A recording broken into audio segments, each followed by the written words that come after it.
സുതാര്യമല്ലാത്ത കാര്യങ്ങൾ വരുമ്പോൾ നമ്മൾ അതിനെ ചോദ്യം ചെയ്യും. ബാക്കിയുള്ള എല്ലാ കാര്യത്തിനും നമ്മൾ പിന്തുണ കൊടുക്കും. തെറ്റായ കാര്യങ്ങൾ പറഞ്ഞാൽ അത് കറക്റ്റ് ചെയ്താൽ മതി. അത് നമ്മുടെ ജോലി നമ്മൾ നിർവഹിക്കും. നമ്മളിതിപ്പോൾ ബോയ്ക്കോട്ട് ചെയ്തില്ലല്ലോ. പണ്ടൊക്കെ ഇത് ബോയ്ക്കോട്ട് ചെയ്യില്ലായിരുന്നു. ലാസ്റ്റ് നടന്ന ജിമ്മ് ബോയ്ക്കോട്ട് ചെയ്തില്ലേ? നമ്മൾ ചെയ്തില്ലല്ലോ. നമ്മൾ ഇവിടെ വന്നതിന് പിന്തുണ പ്രഖ്യാപിക്കുകയല്ലേ. അപ്പം ഞാൻ അതുകൊണ്ടാണ് പറയുന്നത്, അവർ പ്രതിപക്ഷത്ത് വരുമ്പോഴും അവരും അതേപോലെ തന്നെ ഈ ഒരു പുതിയ സംസ്കാരം കണ്ടിന്യൂ ആണ്. ഇനി ആര് പ്രതിപക്ഷത്ത് വന്നാലും കേരളത്തിൽ പ്രത്യേകിച്ച് ഞാൻ അവരോടാണ് പറഞ്ഞത്. അല്ല അത് അങ്ങനെയുള്ള കാര്യങ്ങളിൽ നമ്മൾ സ്പെസിഫിക് ആയിട്ടുള്ള ചില കാര്യങ്ങളിൽ നമ്മുടെ എതിർപ്പുകൾ നമ്മൾ പ്രകടിപ്പിക്കും.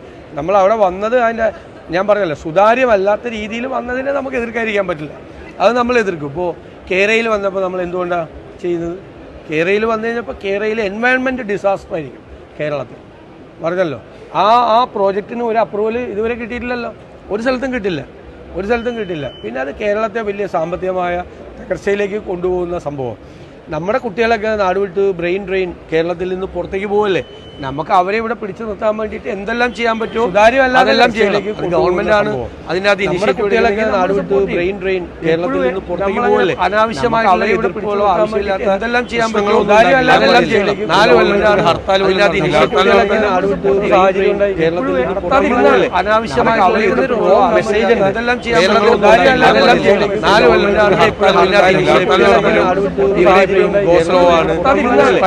പ്രശ്നമാണെന്ന്. അപ്പം ഞാൻ പറഞ്ഞല്ലോ, നമ്മളൊക്കെ ട്രേഡ് യൂണിയൻ ലീഡർഷിപ്പിൽ വന്നതിന് ശേഷവും ഞങ്ങൾ ഒരു സ്ഥലത്ത് സമരം ചെയ്യാൻ പറയാറില്ല, സമരം ചെയ്യരുതെന്നാണ് പറയാറുള്ളത്. കേരളത്തിനെക്കുറിച്ച് വളരെ മോശം 70കളിലും 80കളിലും 90കളിലും നമ്മുടെ സംസ്ഥാനത്തെക്കുറിച്ചൊരു മോശം അഭിപ്രായം കേരളത്തിന് പുറത്തുണ്ടായിട്ടുണ്ട്. ശരിയായിരുന്നു. ആവശ്യമില്ലാത്ത കാര്യത്തിനൊക്കെ സമരവും ബഹളവും പ്രശ്നമായിരുന്നു. എല്ലാ ആഴ്ച ഹർത്താലൊക്കെ ആയിരുന്നു. മാറ്റം ഉണ്ടാക്കിയത് ഞങ്ങളാണ്. ഞങ്ങൾ ആ സ്റ്റാൻഡ് അല്ല ഡെഫിനറ്റ് ആയിട്ടും. അതായത് ചെയ്യുമ്പോൾ തെറ്റ് ചൂണ്ടിക്കാണിക്കേണ്ട ചുമതല ജനങ്ങളെ ഏൽപ്പിച്ചിരിക്കുന്നത് ഞങ്ങളെയല്ലേ. സർക്കാർ തെറ്റുകൾ ചെയ്യുമ്പോൾ തെറ്റുകൾ ചൂണ്ടി അനാവശ്യമായിട്ട് പ്രശ്നം ഉണ്ടാക്കില്ല. ഒരു സ്ഥലത്തും പോയിട്ട് ഒരു കുഴപ്പമുണ്ടാക്കി. കഴിഞ്ഞ ദിവസം മന്ത്രി പറഞ്ഞതേ കുടുംബത്തിലെ പ്രശ്നം പുറത്തുനിന്ന് വരുന്നവരെ അറിയിക്കേണ്ടതില്ല എന്നുള്ളതായിരുന്നു. അത് തന്നെയാണ് ആ ഒരു നയമാണ് തീർച്ചയായിട്ടും. അതൊന്നുമല്ല, അതിനോടൊന്നും നമുക്ക് യോജിപ്പൊന്നുമില്ല.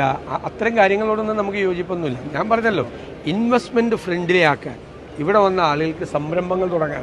ജിമ്മിന്റെ സമയത്തും എമർജിംഗ് കേരളയുടെ സമയത്തും CPM-ഉം LDF-ഉം എടുത്ത നിലപാടായിരിക്കില്ല UDF-ന്റെ. അതാണ് ഞാൻ പറഞ്ഞത്. അതായത് പരമ്പരാഗതമായി പ്രതിപക്ഷം എന്നുള്ള നിലയിൽ എടുത്തുകൊണ്ടിരിക്കുന്ന രീതിയിലേക്ക് നമ്മൾ പോയില്ല. അന്നിത് ബോയ്ക്കോട്ട് ചെയ്തു. നമ്മൾ ബോയ്ക്കോട്ട് ചെയ്തില്ല. വന്ന് നമ്മുടെ പ്രസൻസ് ഉണ്ടായി മാത്രമല്ല, ഏറ്റവും പോസിറ്റീവായിട്ടാണ് ഞങ്ങൾ പറഞ്ഞത്. വന്ന ഡെലിഗേറ്റ്സിനും ഇൻവെസ്റ്റേഴ്സിനും ഒരു മെസ്സേജാണ് കേരളത്തിൽ നിന്ന് പോകേണ്ടത്. ഇവർ എല്ലാവരും കൂടി ഒരുമിച്ച്, ഞാൻ ആ ഒരു അഷ്വറൻസാണ് കൊടുത്തത്. ഞങ്ങളെല്ലാവരും കൂടി ഒരുമിച്ച് നിന്ന് കേരളത്തെ ഇൻവെസ്റ്റ്മെൻറ്റ് ഫ്രണ്ടിലേക്ക് നിങ്ങൾ ധൈര്യമായിട്ട് കേരളത്തിലേക്ക് പോകുന്നുള്ളതാണ് പറയേണ്ടത്. അങ്ങനെയല്ലേ പറയേണ്ടത്. അത് കേരളത്തിന് വേണ്ടിയിട്ടാണ് സംസാരിച്ചത്.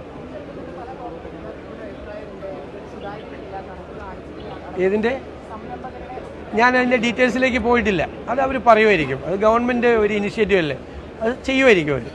എല്ലാ കാര്യങ്ങളും അവർ പറയണം. എപ്പോഴും പറഞ്ഞു പോകുന്നതാണ് നല്ലത്. ഞാൻ അതിൻ്റെ വിവാദത്തിലേക്കൊന്നും പോകുന്നു.